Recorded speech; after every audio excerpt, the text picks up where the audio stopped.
patria o muerte.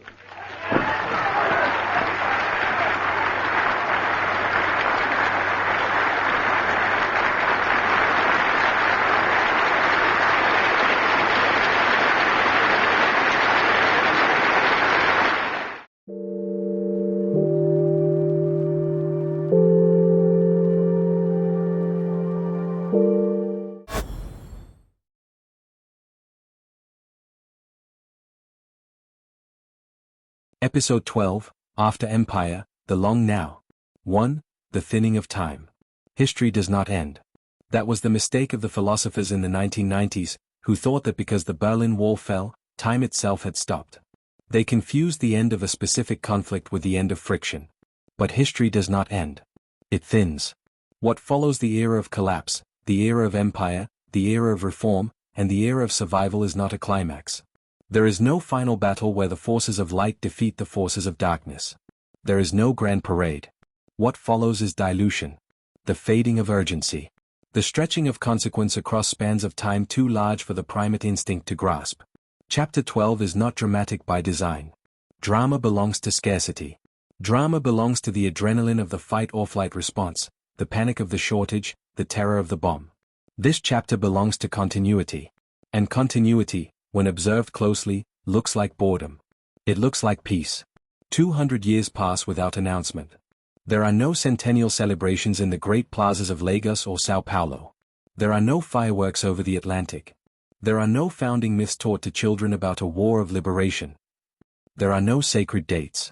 Time in the ultramarine civilization is not counted by the reigns of kings or the terms of presidents. It is not counted by revolutions. It is counted by iterations. Software Generation 40.2. Governance Cycle 115. Terraforming Phase 3.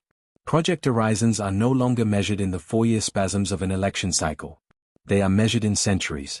A bridge is planned not for 50 years, but for 500. A forest is planted not for timber, but for climate stabilization 3 generations hence. The clocks have slowed down. The heartbeat of the species has calmed. 2. The lead world. To an observer from the 21st century, someone used to the hard borders and uniform colors of political maps, this new world does not look unified. It looks messy.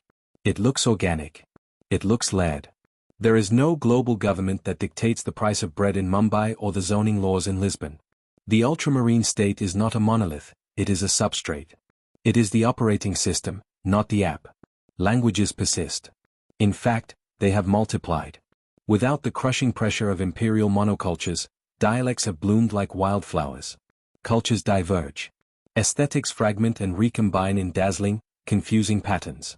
In the high-continuity zones, formerly the chaotic megacities of the South, life is regulated, calm, and obsessively stable. Here, people live in the long now, dedicating their lives to the maintenance of the planetary mesh. In the open-edge zones, the wilder peripheries, communities embrace the uncertainty protocol. They experiment with radical economics, dangerous art, and ephemeral architecture. They opt out of the safety nets. They burn bright and fast. Some communities choose civilizational projects, dedicating entire cities to a single goal, cleaning the oceans, mapping the neural connectome, or listening to the radio static of the stars. Others deliberately choose ephemerality. They build towns designed to dissolve after a generation, refusing to leave a scar on the earth. Nothing forces convergence. There is no police force demanding that everyone live the same way. And that is the final correction. The ultramarine state does not rule the planet. It doesn't need to. It simply outlives the alternatives. 3. The quiet dissolution. The old empires, the giants that once terrified the world, the titans of Washington, Beijing, and Moscow, are not conquered. There was no invasion. No D-Day. No flag raising over the Capitol or the Kremlin.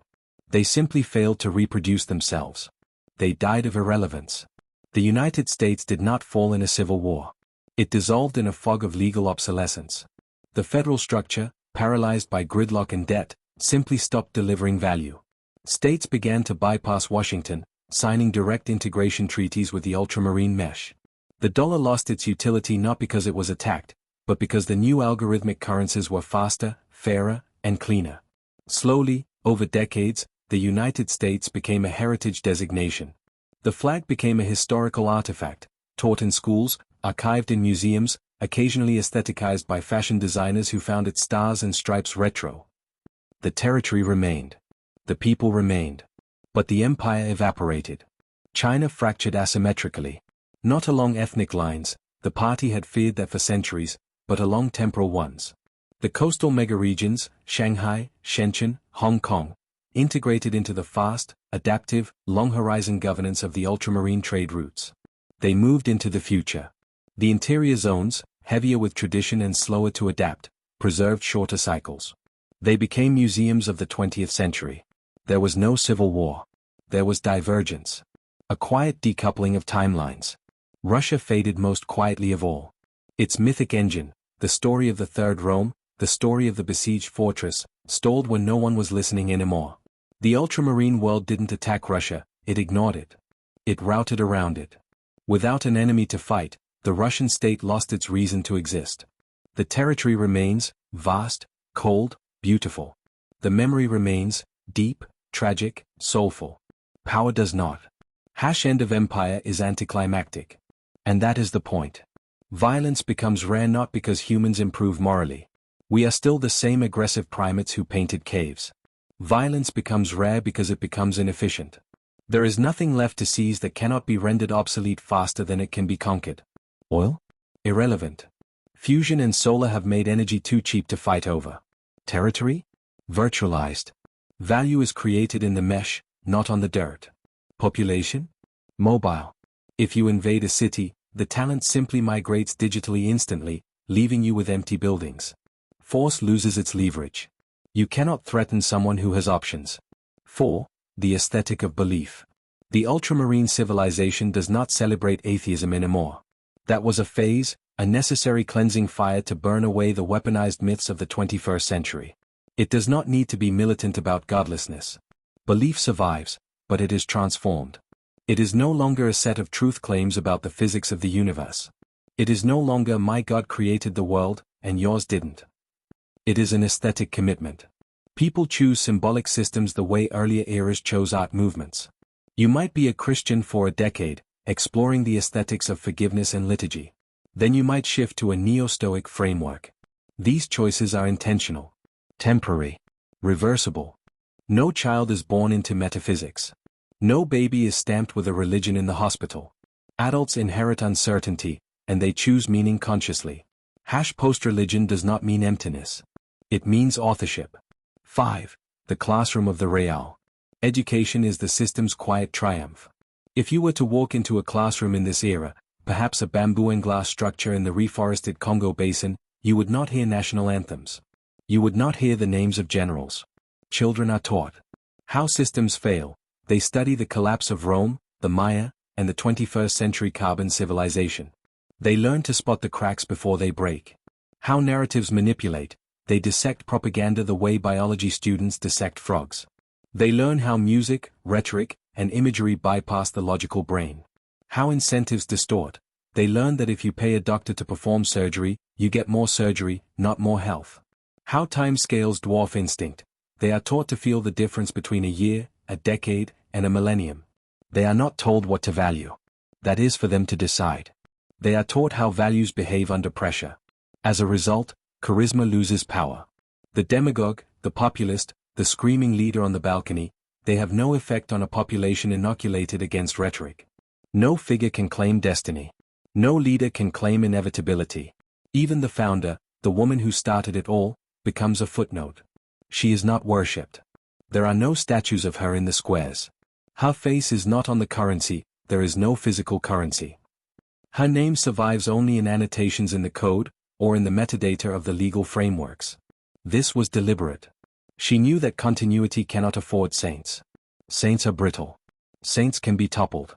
Systems must be boring to survive. 6. The relief of finitude. The greatest transformation occurs invisibly, inside the human skull. Humans stop thinking of themselves as the final generation. For most of the 20th and 21st centuries, humanity lived in the shadow of the end times. The bomb. The climate. The singularity. Everyone felt that they were the climax of the movie. Now, that anxiety lifts. Not in despair. In relief. Life expectancy extends. You might live to be 120 or 130 in good health. But immortality never arrives. It is technically feasible. The biofabricators could keep a body going forever. It is politically rejected. The civilization decided, through the Open-Edge Protocol, that death is not a punishment. It is turnover. It is a structural necessity for cultural evolution. If the old never die, the new never rises. If the past never leaves, the future cannot breathe. Future of humanity stabilizes around finitude. We accept that we are temporary parts of a permanent process. 7. The mundane stars. The stars are reached, but slowly.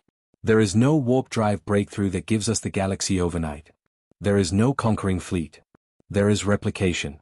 Self-contained civilizations are seeded outward, traveling at sublight speeds. They carry the governance protocols, the open-edge uncertainty, and the same refusal to centralize destiny. They terraform Mars, but it takes 300 years. They mine the asteroids, but it is dirty, dangerous work, not an adventure. There is no galactic empire. There is no manifest future. Just expansion without supremacy. 8. The archival scene. Looking back, historians struggle to identify when the ultramarine civilization won. There is no decisive moment. No treaty signed on a battleship. No surrender of the enemy general. Just a gradual statistical truth. Every other model produced terminal instability within 2 centuries. This one did not. That is the ending. Not triumph. Persistence. In the final scene, imagine a student. She is sitting in a quiet room, somewhere in what was once inland Africa, now simply a lush, hyper-connected node in the planetary mesh. The air is clean. The silence is profound. She is reviewing early simulations from the 21st century for a history project. She scrolls through the data. Climate collapse curves, 2030 to 2080. Nuclear risk charts, 2022 to 2045. Extinction probabilities, peaking in 2050. She sees the panic. She sees the desperation. She sees the tweets, the speeches, the screaming headlines. And she is shocked. Not by how close humanity came to annihilation, she knows the math. But by how convinced they were that domination was the only alternative. She reads the private journals of the generals and the presidents. She reads their absolute certainty that they had to kill or be killed. That they had to rule or be ruled. The lesson she types into her final report is brief, almost dismissive. They believed power was scarce.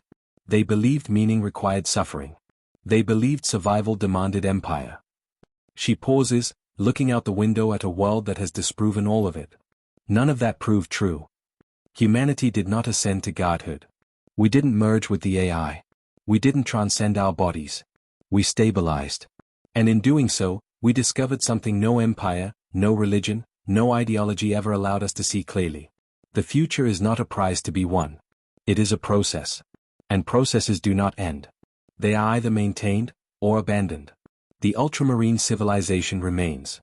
Not eternal. Nothing is eternal. Not perfect. Perfection is a prison. Just ongoing. Which, in a universe indifferent to intention, is the rarest achievement of all.